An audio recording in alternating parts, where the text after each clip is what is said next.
or anything. Welcome to the Spooky Guys, where chilling tales and eerie discussions come to life. I'm Kellen, alongside my co-host. Hola, buenas tardes. Representative Latinos Against Spooky Shit, Jonathan here. And today we're going to take a deep dive into the mind of one of America's most notorious serial killers, Ed Kemper. George Bush? Oh. Or the co-ed killer, as he's also known as. Co-head or co-ed? Co-ed. Oh. Yeah, like college co-ed. Sure. Yeah. Thank you. Yeah, got you. Well, I'm not an expert. I'm not an authority. I'm someone who has been a murderer for almost 20 years. Can you say how many people might be doing crimes like you were doing? It would be a guess, but it's not. It's far more than 35. It isn't that impossible in this society. It happens. Are there more people? They didn't give up. How many? She didn't give up. I did. I came in out of the cold. And what I'm saying is there are some people who prefer it in the cold. Good people see. A nice guy. Did you like Kemper? I like Kemper. You were able to appear. So Ed, you've heard of Ed Kemper? At least heard the name? I know of the name, but as Yeah. far as like the details of his career trajectory, I'm not. His life choices? His life choices? Yeah, I'm not keen on him. Okay. Well, yeah, we'll get into it today. I got quite a few pages You and got some notes. notes? Let's Let's just dive right in. We got a lot to get through. So Ed Kemper was born on December 18th, 1949 in Burbank, California to Clarnell and Edward Kemper Jr. His childhood was anything but ordinary. Ed was the middle child with two sisters, but he often felt like an outsider in his own family. Are you a middle child? I'm a middle child, yeah. Is that something that you can identify with? And I don't mean that to be funny. I do, but also. I mean, I guess middle child syndrome's a thing. Is it really? Yeah. I know you're what, an only child? I'm the oldest and the youngest, so yes, I'm middle. Yeah, it's different. You can Okay. ask a lot of middle kids; they'll probably say the same thing. His father was a World War II veteran, and they ended up leaving the family when Ed was pretty young. Oh, which like was, abandoning the family yeah, altogether? he just ditched out. Oh, shit. And Is he my dad? well, I have it later on in the notes, but I'm just gonna get it out of the way now. So, Ed Kemper's father, Ed Jr., he was quoted as stating that Clarnell was scarier than some of the missions he did in the war. Oh, really? Yeah. Okay. Like he hated her. So this is again one of those things where abusive parents are a contributing factor it's to. It's definitely a key point in most serial killers that we're going to end up talking about. Okay. Damn. What was your name? Clarnell? Clarnell was the mom, yeah. That's a dope name. I don't like that name. You don't like it? No. Too many consonants? I don't know. It just doesn't... It sounds rough, like Clarnell. Yeah. There's a lot of harsh... It's kind of like one of those names that... Sorry to any Clarnells in the audience. Like Clark. It's one of those names you look at a baby and you're like... Yeah, because like, how do you shorten it on a baby? Like, come here, little Clarky. Like, it just doesn't sound Clark. Right. Or... Like, when I hear that, I hear I'm like, Clark and okay, you didn't have that as a baby. You evolved into that as an adult. Yeah. Like, nobody calls a baby Robert. It's Bobby. Yeah, or Robbie. Bill. Or is Bill? I Bill, thought that's Bill what... just being a name that I don't like. No. Little Bill. Sorry, Bill, if there's a Bill in the audience. But okay, so scary mom. Yeah, so she was a really strict and domineering woman. It had a pretty big impact on Ed's development. She belittled him and instilled fear, and that the way that she treated him was pretty bad. So he felt isolated and neglected from a very young age, and he exhibited very troubling signs of antisocial behavior. Okay. His room was in the basement, but it wasn't like a basement how you'd think, because we're in my basement, but it's not how like you'd think like this. No. There's a trap door, and I'm just sorry. Okay. So there's a trap door, and it was underneath the dinner table. So when it was time to eat, they'd move the dinner table and they'd let him up out of the basement. They dobbied him? Yeah, and so he only had two lights down there, and there was the light by the entry. Sure. There The was a little light in his chain room. light. Yeah. And he was so scared of the dark that he'd turn the light off and he'd sprint to his one side. I mean, that's anybody though. Fuck that, dude. Side, yeah. Anytime I turn the lights off here from downstairs going up. Yeah.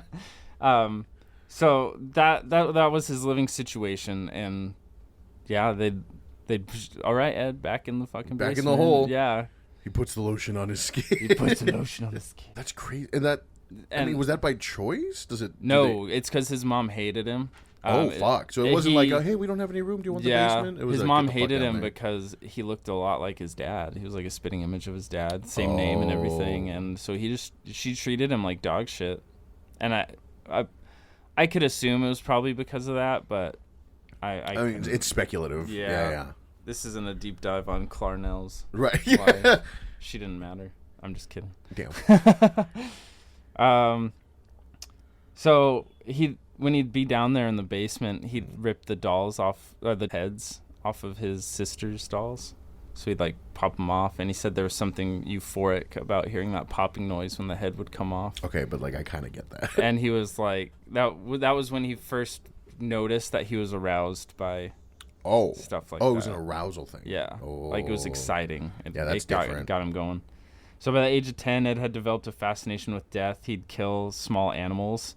Again, the McDonald's. Yeah, the McDonald triad. His family had 2 cats. One he buried alive, and he later ended up digging it up and putting it in the closet of his house. The other Jesus Christ. Yeah, the other he cut the top of its head off with a machete. Just one swing, just cut its head right off, like the top of its head off. Like just scalped him? Yeah, basically. Like skull and all, just killed him instantly. First of all, sharp machete. Yeah. Or he just swung it really hard. Also true. God, poor animals. But that's animals. The one thing I can never like. Animal abuse. I don't like. They're so innocent. That fucks me up. And there's a lot of serial killers out there that a lot of the time the animals they were abusing were cats, and it's been speculated that cats signify women. Oh, femininity. Yeah. So that probably didn't help it. Because of how much he hated women, because of how poorly his mom treated him. Sure. So another quick side note kind of thing. Him and his sisters would play like super weird games. One that I was able to find was Swallow the Leader? Gas Chamber. Oh. They'd like lock them in a room, like lock each other in a room, and then pretend that they're dying, and the other one, whoever was out, would like be the Nazi, and yeah. Is that what the fuck? Is that something that he like opened up about?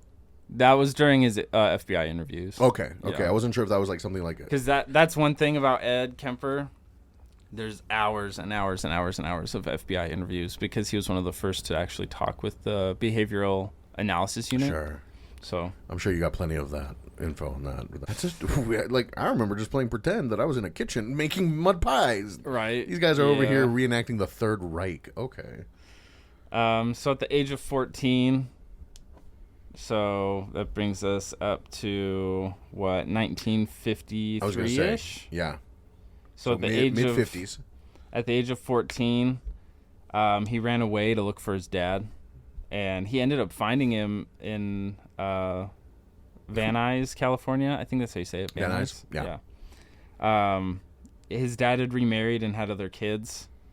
He didn't want Ed staying with them, and Ed was quoted as saying that like his stepmother had told him several times that Ed just being around gave her migraines.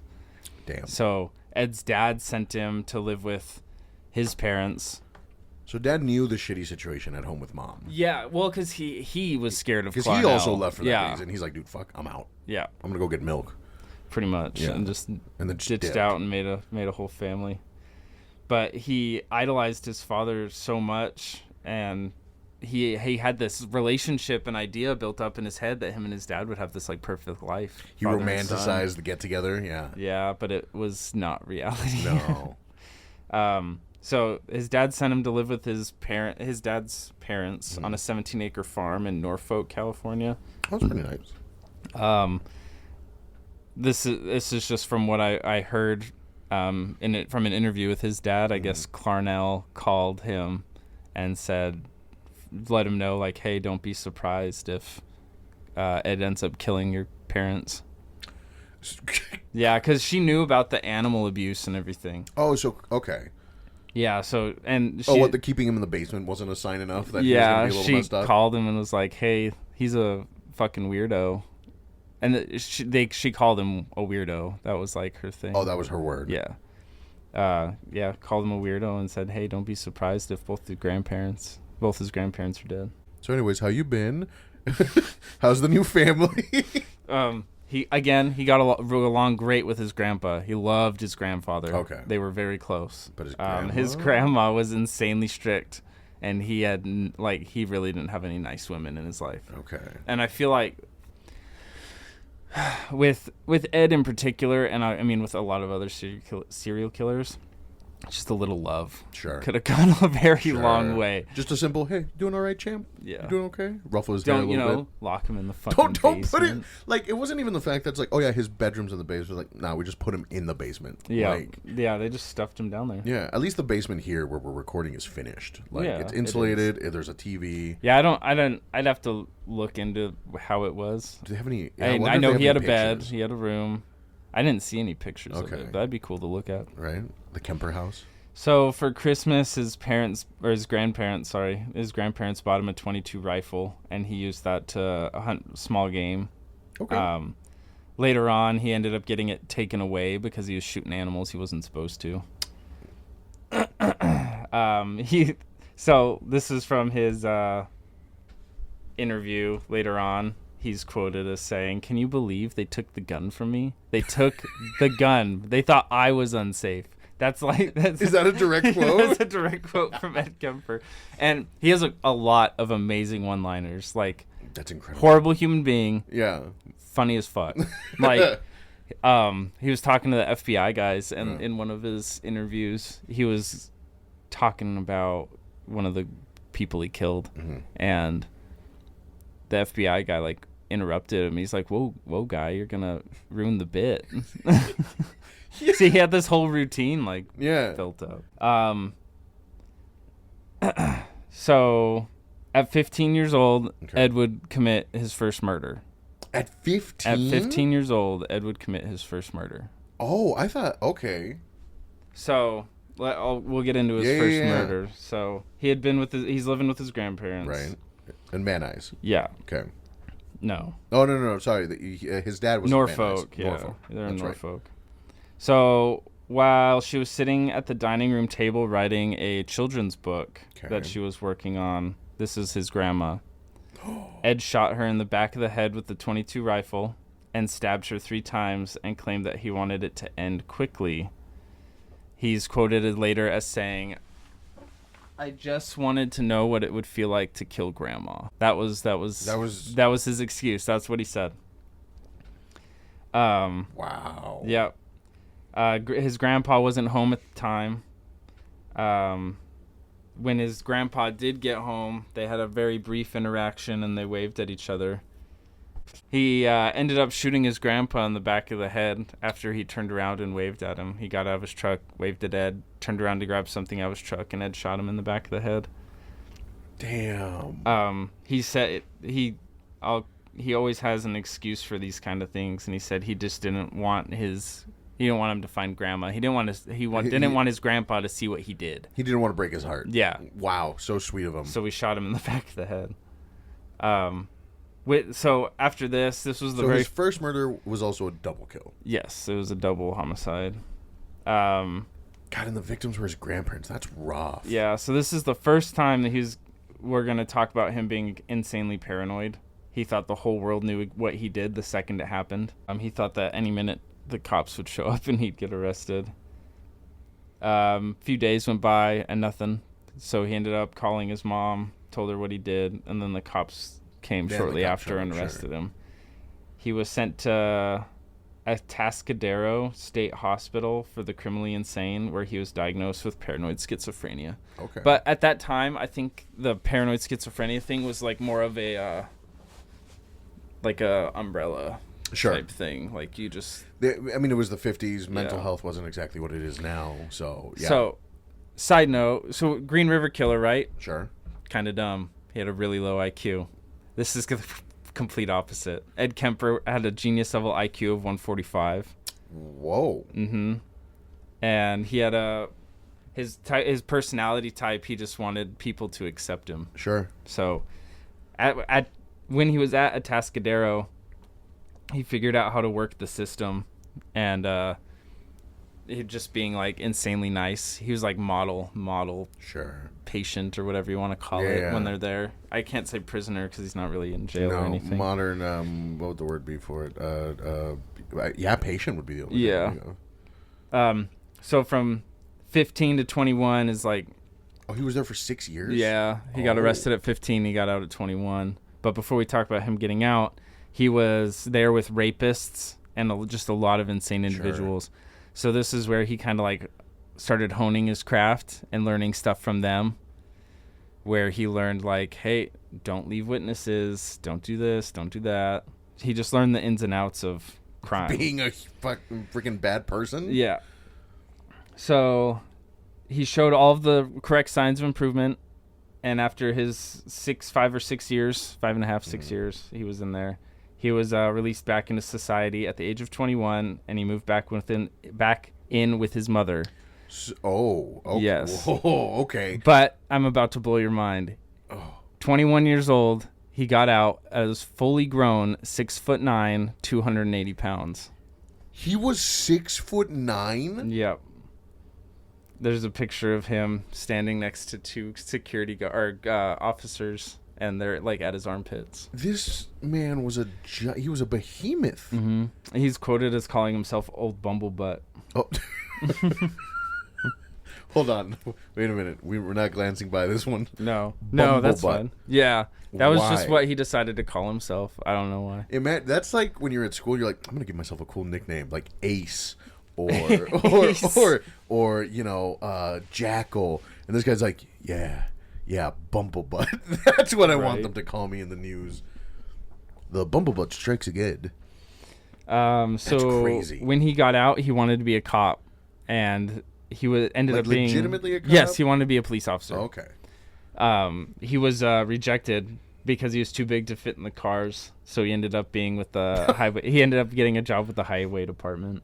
Okay, well, just put him in SWAT. They're big enough in the vans. Yeah, he's huge guy. Yeah, 6'9". Good lord. I mean, I'm 6'2", 6'3". I would still have to look up at him. That's wild to me. Yeah, he's big dude.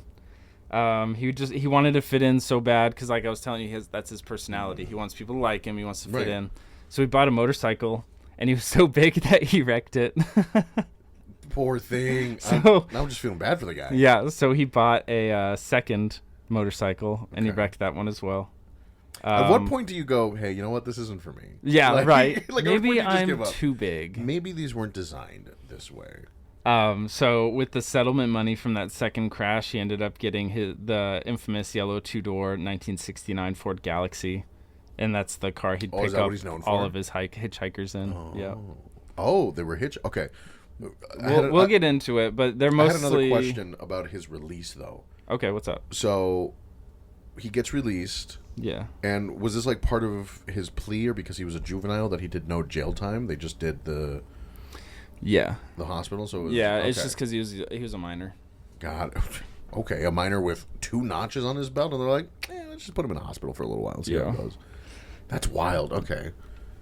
So time served. That's nuts. Yeah, and we'll get into it a little more, but it was like hitchhikers and college students, and most of them were like hitchhiking. And was this all students. in California that he stayed mostly, or did he? Okay. Yeah. We'll get into I'll get into the details. So he moves back with mom. He's 6'9". How was pushing 300 pounds? How did she? I mean, she didn't really like him anyway. I imagine, but going from like, hey honey, or sorry, ex honey, our child's gonna murder your parents. Yeah, also, don't I hope be you're doing well. surprised See you for Christmas. Bye. And then, hey, your child murdered your parents. Like, how do you come back from that? That's crazy. Yeah. So living with Clarnell at the time, it was not good. She consistently or constantly berated him. Around this time, she was going through her 3rd divorce. Sorry, all I can imagine is them finally be like, "What are you gonna do? Murder me?" So she was going through her 3rd divorce, and she was working as a secretary at the New California University of Santa Cruz. You go on your third divorce, you've got to start thinking, am I the problem? Yeah. Am I the one? Okay, so she's working for the city. So, no, she works for the California University of Santa Cruz. Oh, the university. I'm sorry. Yeah, she's a secretary. And that's when Ed began giving hitchhikers and other students rides. His mom ended up giving him a parking pass so he could get on campus to pick her up from work. Okay. But that's how he was kind of honing it, because he, as smart as he was, he used that opportunity to learn how to talk to girls, which she had never really done before. Sorry, the fact that a genius level IQ was used to riz women up is lethal.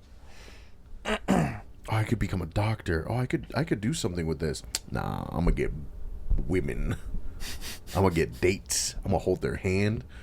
I'm gonna smooch them. So he learned to talk to them, how to make them feel safe. He didn't really have any social skills involving women because of his mom just how she treated him.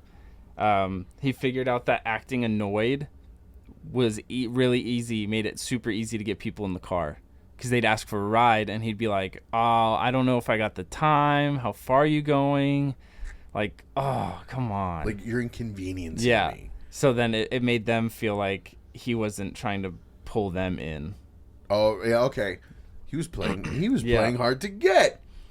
Yeah, so that made it, and plus they'd see that parking pass and it made them a lot more comfortable and easy to get in.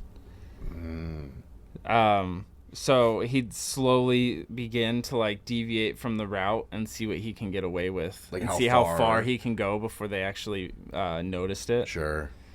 And he just wanted to see how they reacted, just to test his boundaries. Eventually, he started carrying a .22 pistol with him, and he ended up picking up hundreds of hitchhikers while he was fine-tuning his skills. Okay, so he hadn't committed his next murder at this point in time. At this point in time, he's just testing boundaries. He's just trying it out. Yeah, he's just kind of honing it. Okay, so pre-Uber. So on May 7th, 1972, Ed picked up two 18-year-old hitchhikers and decided to put into action what he had been building up to. He was driving around in Berkeley, California, when he picked up Mary Ann Pesci and Anita Marie Luchessa. Marie Luchessa. They believed he would be taking them to Stanford. After about an hour of driving, he managed to reach a secluded wooded area near Alameda, where he was which he was familiar with from working at the highway department. That's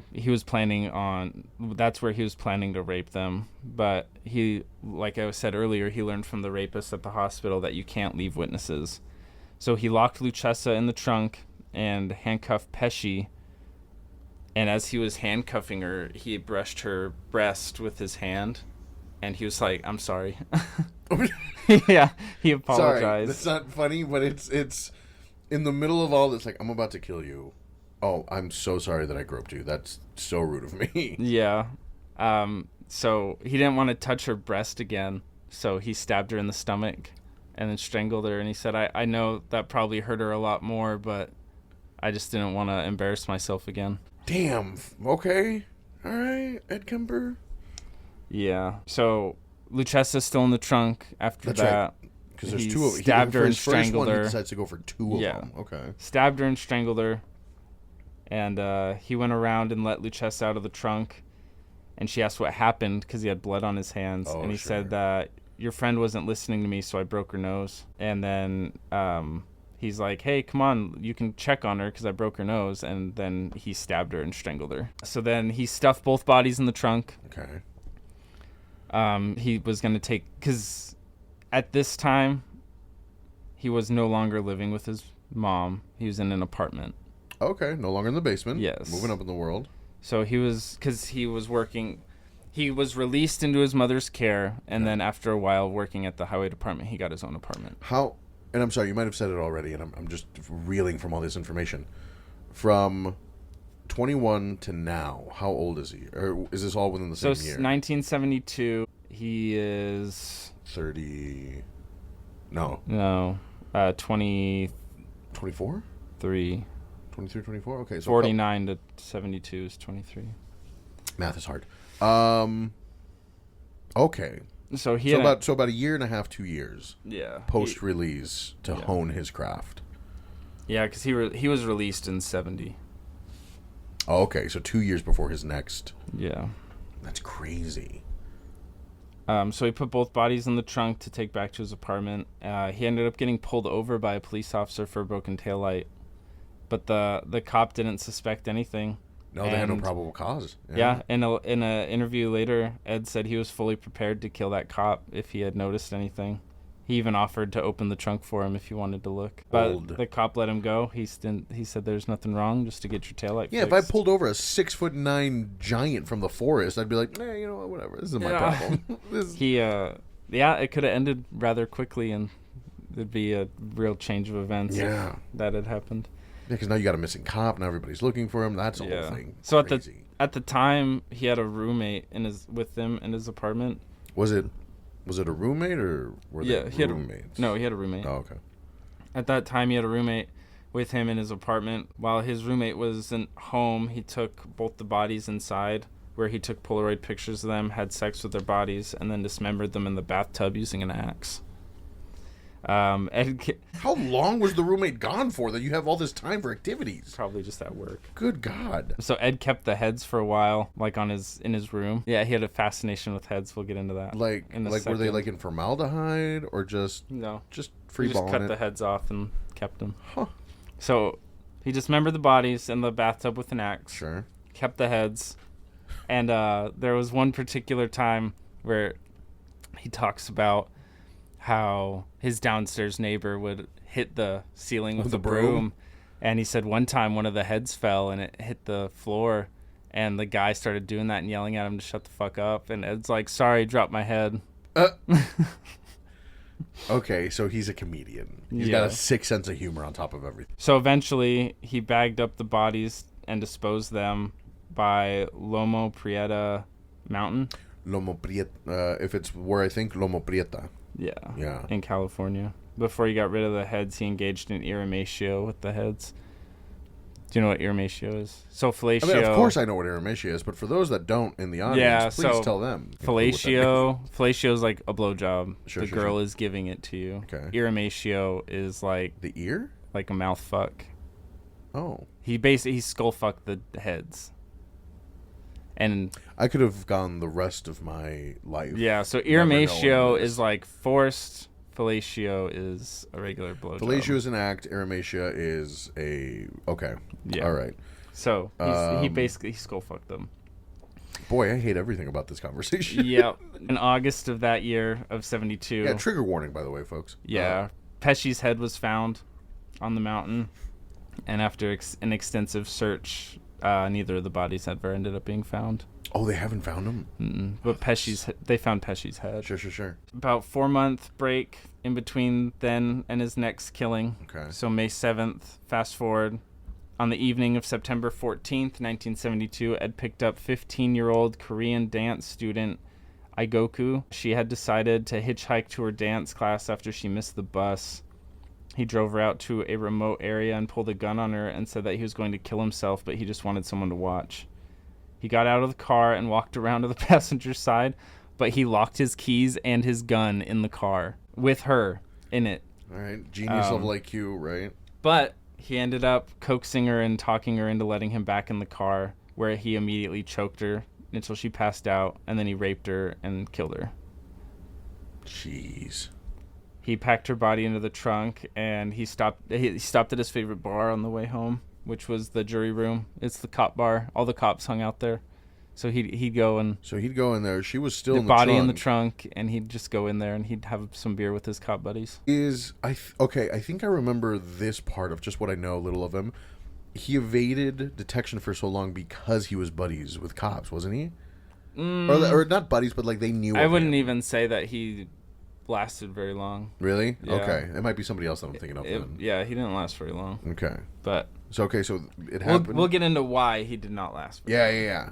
So he packed her body into the trunk. He's at the jury room drinking with his cop friends.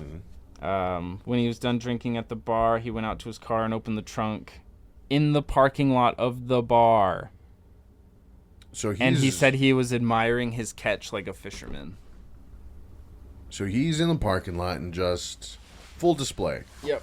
And nobody saw anything. No fear, yep. Back at his apartment, he'd have sex with her body and then dismembered and disposed of her body in the same manner as the other two, as Pesci and Lucchesa.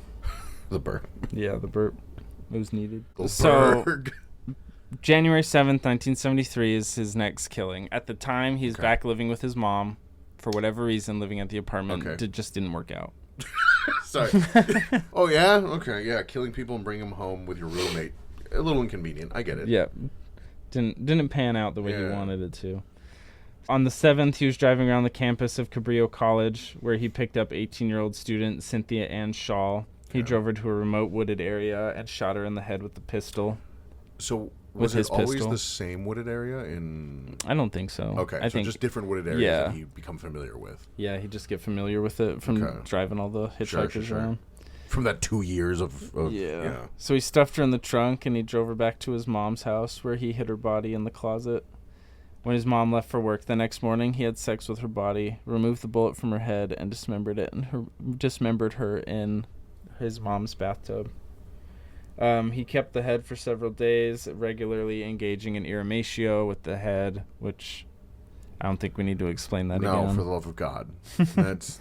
He claimed that he buried her head looking up at his mom's window because I'm not laughing. I'm laughing at the joke, people. I'm not laughing at the fucking dead person. Yeah. It's horrible. People dying is horrible. So he claimed that he buried her head looking up at his mom's window because he said his mom always wanted people to look up to her. And he'd also pretend to be in a relationship with the head before and after he buried it. Okay. So he claimed that her head was buried out there. But did they ever find it? I don't know about that part. Okay.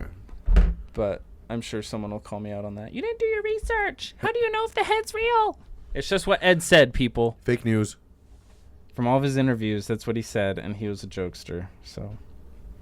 So okay, sick sense of humor. Horribly sick sense of humor. Do you think that his humor for example, I laugh at things because it's an equivalent exchange thing. I need to feel affirmed, so I like to make people feel funny and good, and I get affirmation that I'm worthy and have value. Does he add humor into his whole existence to maybe soften the blow of the crimes that he's committing? Maybe. I think he just thinks he's a funny fucking guy. Or at the end of the day, he just really genuinely thinks he's hilarious. Okay. Yeah, I think he just has a really disgusting sense of humor, and he thinks that it's fucking hilarious. That's crazy. So, yeah. And so you said that he was called the co-ed killer. As of right now, it's been mostly women? Co-ed, I don't know why he's called the co-ed killer. He didn't kill any guys. Maybe just because of college. Yeah, but I think it's just college stuff. So on February 5th, 1973, his mom and him had a very heated discussion. Oh, no. Argument, not discussion. Yeah. He left her house super angry, and he's quoted as saying, "Mom and I had a real tiff." That's what he called it. He encountered 23-year-old Rosalind Heather Thorpe and 20-year-old Alice Helen Liu on the UCSC campus. According to Ed, Thorpe entered the car first, which reassured Liu that it would be okay to enter the vehicle. Wasting no time, Ed immediately shot them both in the head, killing them instantly, while still on campus. Just quick scoped them. Yep, just pulled his pistol out and shot them both in the head. He wrapped their body in blankets while still on campus, and he brought the bodies back to his mom's house, where he beheaded them in his trunk in the part where he was parked. In the driveway, outside, yeah. He carried the bodies inside to have sex with them, and then he dismembered their bodies, removed the bullets, and then the next day discarded the bodies, which were found at Eden Canyon a week later. The rest of the body, like the dismembered bodies, was found on Highway 1 in March. So he wouldn't hide the entire body in one location? Yeah, so he'd drive around and throw body parts out the window sometimes. Jesus. Yeah. But I don't know if it was to avoid evasion or avoid detection or something, but he'd remove the bullets after he shot people. I mean, that's as much as I hate to give him credit for that, smart. Yeah. what, at this point in time, media-wise, has there been a declaration of like, hey, there's a serial killer, watch out? Or like, are they still... Kind of, but it was, I mean, at the time, it was super common. Hitchhikers go missing all the time. Don't say that so casually. I'm just saying, like, at the time, hitchhikers, they died left and right all the time. Man. All the time, man. All the fucking time. I'm the fun. Hey, hey, man. Jeez. He's just a fucking hitchhiker. It doesn't matter if he's dead. He ain't got a name. They're not people. Yeah, That's messed up. Okay. So at this point in time, they're like, it happens. Yeah. They found bodies in the woods, and they're like, it's a Tuesday. Yeah, and I'm pretty sure they did have some sort of idea that there was. They had to have had some detectives on the it was on the college job. Students and hitchhikers and whatever else, but you definitely think so. And especially because at this point in time, we're in like a 2-year period of just bodies piling up. Yeah. Not even the 2-year mark. Not even a 2 years. Yeah. Not even a year. Yeah. Oh, that's right. So, yeah, it's not even a full year. It's just a cop going, hey, Steven, you think maybe there's a killer out there? Nah, it can't be. These all look like suicides. Hitchhikers die all the fucking time. Yeah, geez, it's always... What is it with you and serial killers? Let's go have a smoke and get some spaghetti. I love that they're New Yorkers in California. Yeah. That's how I just picture old police officers. Yeah, with the blue and the cap. We'll get into... There's Dean Corll. You know who Dean... Do you know the original Candyman? Oh yeah. Yeah, so we'll get into that investigation, but like the Houston police during that time, they'd cut quits at work at like 1 p.m. and they go to the bar. Oh, seriously? Yeah, so can't do that anymore. Stupid HR ruins all the fun.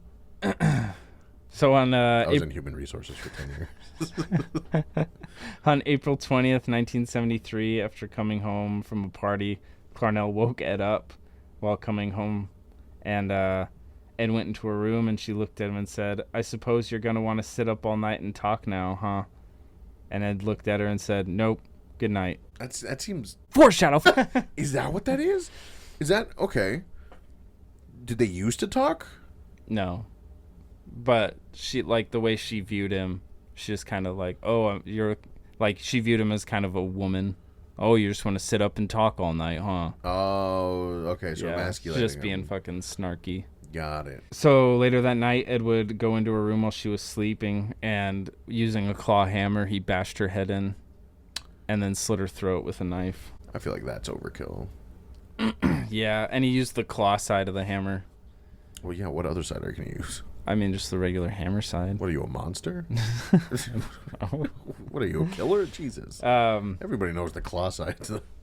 So he decapitated his mom's head and performed ear ratio. Yep, there it is again. Skull fucking. Sorry. And then after he was done skull fucking mom's head, he used her head as a dartboard. When he was done using her head as a dartboard, he just screamed at it for over an hour. Oh.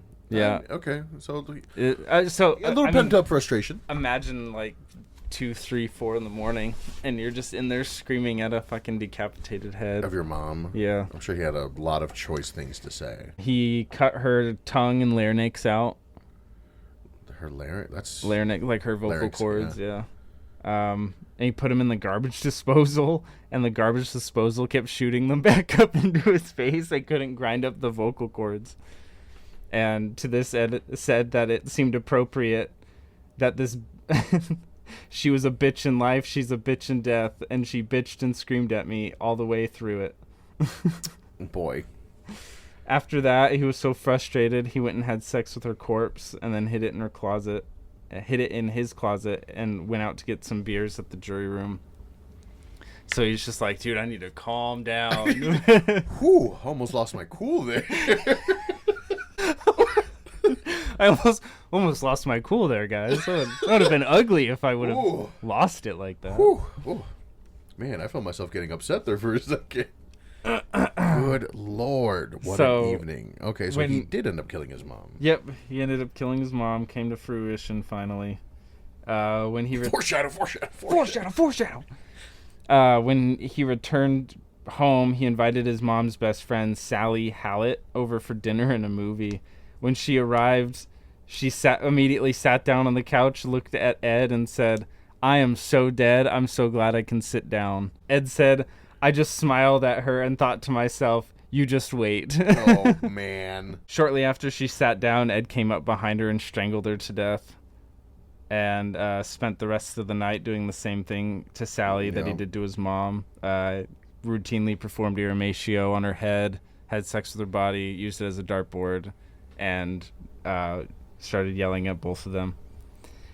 Ed would later say that while he was strangling Sally, it was the first time that he full-on ejaculated while he was strangling her. So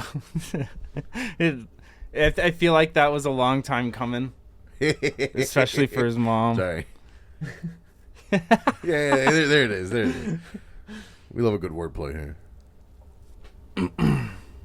God. So, yeah, it all came to fruition that night, April 20th. He, finally ended up killing his mom. That paranoia that Ed had gotten previously after his first murder when he killed his grandparents. The paranoia of everybody knows what I did right now. So he got that sense of paranoia again that everybody knew that he had just killed his his mom. Mm-hmm. He left a note for police saying, approximately 5 a.m. Saturday, no need for her to suffer at the hands of a horrible murderous butcher. It was quick and in her sleep, the way I wanted it, not sloppy or incomplete, gents. Just a lack of time. I got things to do. That's nice he left a note. I mean... So after he left the note, he drove to Colorado. He didn't hear anything or see anything on the news for a few days, like, because he was paranoid. He thought that he was like, this is it. He thought it'd be all over the news, just like all of his previous murders. Sure. So he ended up calling the police to turn himself in because of how paranoid he was. Oh, wow. And he called the police in the town he was living in with his mom, and he told them, like, hey, I'm the co-ed killer. And they didn't believe him. They were like, oh, Ed, you're drunk. Like, oh, stop it, Ed. They just thought he was joking around. Like, yeah, we'll see you at the jury room later. Yeah. We'll see you tonight, buddy. We'll see you tonight. Hey. They start snapping away. Yeah. Oh, bye. He ended up calling up to, he said 7 times. So he kept telling him he was the co-ed killer. Like, hey, seriously, I'm the co-ed killer. Eventually, one of the dispatchers decided to take him seriously and sent cops over to his mom's house where they found the note and the bodies. God, so he wouldn't have gone away with it if it wasn't for his meddling dumbass. Yeah, without him wanting to turn himself in. So Ed was inevitably arrested. Sure. In 1973. So, yeah, not even a year. He didn't last very long. Wow. That seems like a short window. What was his total body count? It's counting at least 7. And then the 2 18-year-olds. The Korean. The 15-year-old Korean. The 2 he got in the argument with his mom. That's right. And then his mom, his friend. So 9. And we can leave that part in. Okay. It's just discussion. 9 heads. 9 heads. Well, 9 heads, but 9 people. Yeah. He'd like cut the head off and fucking talk to them and shit.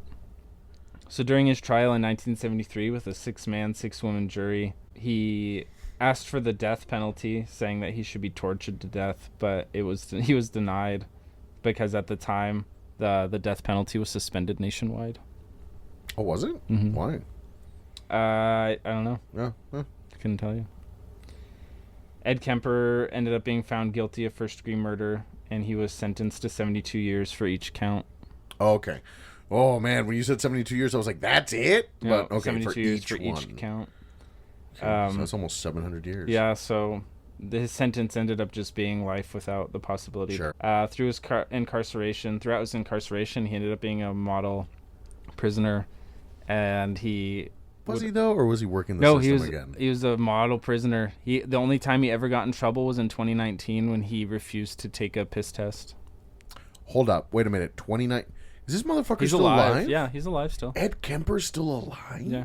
We can write him I might write him a letter. I was thinking about that. That's the whitest thing you've ever said to me, by the way. I just want you to know. I wrote Gary Ridgway a letter. He never wrote back. Motherfucker left me on red. I'm a little upset about it. Yeah. Is Gary Ridgway still alive? Yeah. He's in the What's Washington it like State knowing prison. that your heroes are just a drive away? Yeah, alive and well. Yeah. Jesus. My heroes. Your heroes? So he was a model. I'm gonna do a happy birthday video for you. You're with all the baddies. I'm just By baddies, I mean Ed Kemper. Yeah, yeah.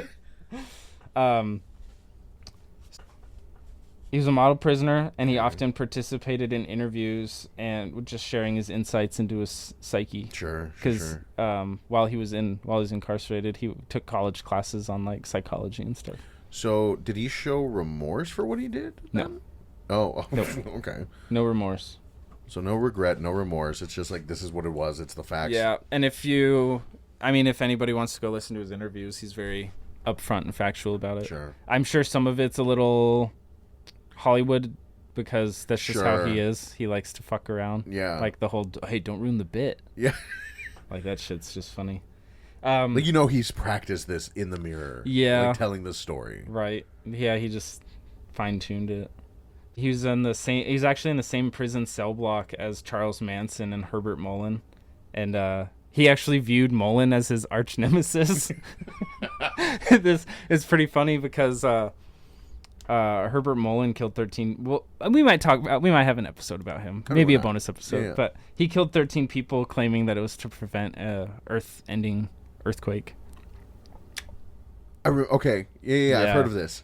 Herbert Mullen would he'd sing in his cell and he'd fucking annoy people and he'd be trying to watch TV or something. Yeah. So Ed would have a guard or another inmate stand at the same distance away that Herbert was away from the bars because he couldn't see him because they were blocked right next. So he'd take a cup of water and he'd judge the distance and he'd splash him with water every fucking time.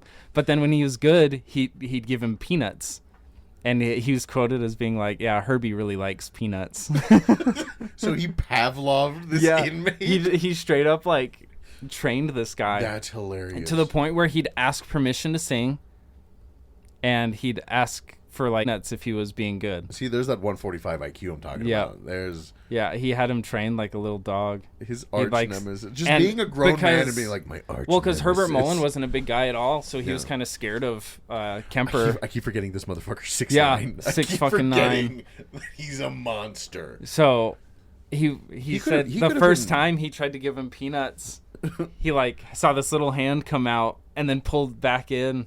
And because Ed Kemper's hands were massive bear. So he's like, yeah, I put the peanuts down on the bar, and Herbert took the peanuts, and he's like, you like those peanuts, Herbie? And he's like, yep, I do. That's nice. That's sweet of him. He's got a little pet. Other than that's pretty much Ed Kemper. While he was incarcerated, he, like I said, the only time he got in trouble was just recently for refusing to take a piss test, and then on something. Do we know? No, he wasn't on anything. He just refused. He just didn't want to.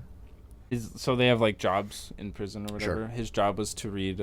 Slave labor, but sure. He made audiobooks for the blind. So there are audiobooks out there with Ed Kemper. Voice. Yeah, and he has a very nice voice. I'll give him that. Really? Yeah, his voice it's nice to listen to. It's really weird. So. Yeah, you like that, don't you? Yeah, that's Ed Kemper. Ed Kemper, everybody. That is wild. Yeah, this is kind of my do-good episode. I know my first one wasn't necessarily the best, but your first one was great. I just think it was. Listen, for those that don't know, my co-host Kellen, he's not a content creator. He's not in front of a mic often. That was his first time recording really anything. Yeah, ever. And so it was the first recording jitters. Whereas you guys know me. I'm performing in front of a camera. I do bits. I do everything. So this is comfy for me. But I think you did great both times. But holy shit. I'd gotten some feedback that I didn't sound like I knew what I was talking about, and I think someone actually called me a potato. Did they really? Yeah. Oh. I got messaged on Instagram. Said that if I wasn't such a fucking potato, that the first episode would have been good. What does that even mean? I don't know. So a potato flew around. I think it's just another word for them calling me stupid or making it sound like I sounded stupid. I don't think you sound stupid. You're my sweet boy. No, this was super informative. Again, I don't know jack shit about serial killers because, like, I know them by name, maybe. Yeah.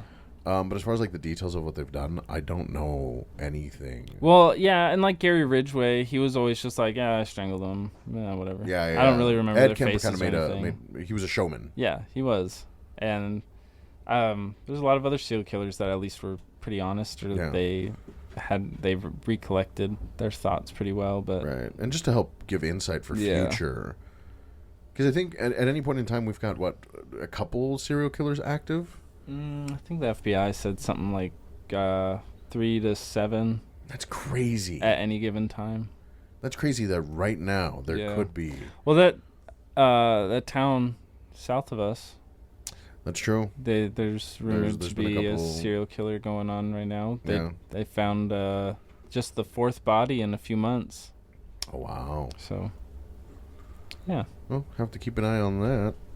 But, well, thank you for enlightening me on this individual, Kellen. I appreciate that. I hate that I learned a new word today.